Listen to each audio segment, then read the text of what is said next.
এই বিষয়ত একো ক'ব নোখোজো কাৰণ চব গোটেই বিধানসভাখনত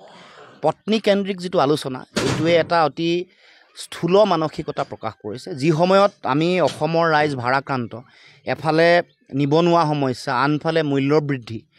আমাৰ সাধাৰণ জনগণে খোৱা বোৱা সামগ্ৰী যিবোৰ চাউল দাইল মিঠাতেল নিমখ হালধি পিঁয়াজ এইবোৰৰ এনেকুৱা দাম বাঢ়িছে 220% দাম বাঢ়িছে ঘৰ বন্ধা সামগ্ৰী কৰ কাটল বঢ়াই দিছে মাটিৰ খাজানা 5 গুণ বাঢ়িলে আৰু মিউনিচিপালিটি টেক্স বাঢ়িছে 1.5 লাখ কোটি টকা চৰকাৰখন ধাৰুৱা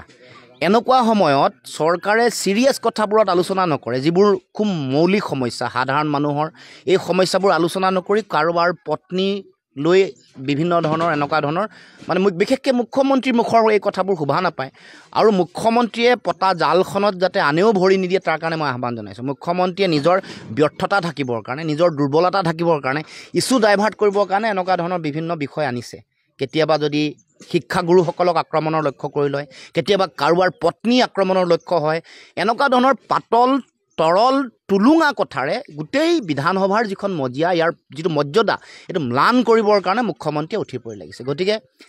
জনপ্ৰতিনিধিৰ দায়িত্ব যাতে তেওঁলোকে এই পতা জালখনত যাতে ভৰি নিদিয়ে আৰু মই মোৰ সম্পৰ্কত যিটো আহ্বান আহিছে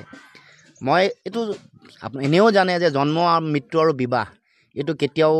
কোনেও ক'ব নোৱাৰে এইটো এটা কপালত থাকে বা এইটো ভগৱানৰ যেতিয়া আশীৰ্বাদ হ'ব উদয় হ'ব মানে মোৰ প্ৰতি আশীৰ্বাদ বা শুভাশীষ উদয় হ'ব তেতিয়া এই কথাবোৰ হ'ব গতিকে মই এই বিষয়ত বিশেষ মন্তব্য দিবলৈ মই বিচৰা নাই